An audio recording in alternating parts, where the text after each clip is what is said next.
ఒక ఇష్యూ వస్తే నాలా ఎప్పటి నుంచో ఉంది. ఈ నాలా పెద్ద సమస్య అయిపోయింది. దీన్ని ఆసరాగా తీసుకొని రిజిస్ట్రేషన్లు ఆపేస్తున్నారు, లేఅవుట్స్ ఆపేస్తున్నారు. ఇది ఒక మనీ కలెక్షన్ సెంటర్ గా తయారయ్యే పరిస్థితి వచ్చింది.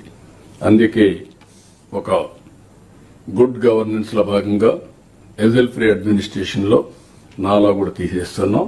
ఇమ్మీడియట్ గా నాలా చట్టం తీసుకొచ్చి ఎక్కడ ఉండదు. ఎక్కడైతే ప్రభుత్వానికి ఇబ్బందులు వచ్చే పరిస్థితి గాని అభివృద్ధికి విరోధంగా అడ్డంకులుగా మారే పరిస్థితులు ఎక్కడున్నా అలాంటి చట్టాలు తీసేస్తాం, సింప్లిఫై చేస్తాం. అందుకే నాలా కూడా కొంత ఆదాయం వస్తున్నట్టు పర్వాలేదు, ఇంకొక విధంగా సంపాదిస్తాం. నాలాని తీసేస్తున్నాం.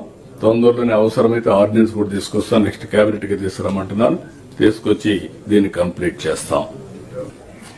నాలాది పాదంతా కూడా ఉంటే only one time settlement. Actual గా రేట్ ఎంత ఉంటుందో అంతే ఉంటుంది. No interest, no penalties. దాని ప్రకారం కట్టేస్తే అది క్లోజ్ చేసేస్తాం. అది కూడా మీరు అందరూ కూడా గైడ్ చేయండి. దాంట్లో ఇంకెక్కడ అనుమానం అవసరం లేదు. ఆ రోజు ఏ రేట్ ఉందో ఆ రేటే కలెక్ట్ చేస్తాం. దాని మీద ఇంట్రెస్ట్ లేదు, పెనాల్టీ లేదు.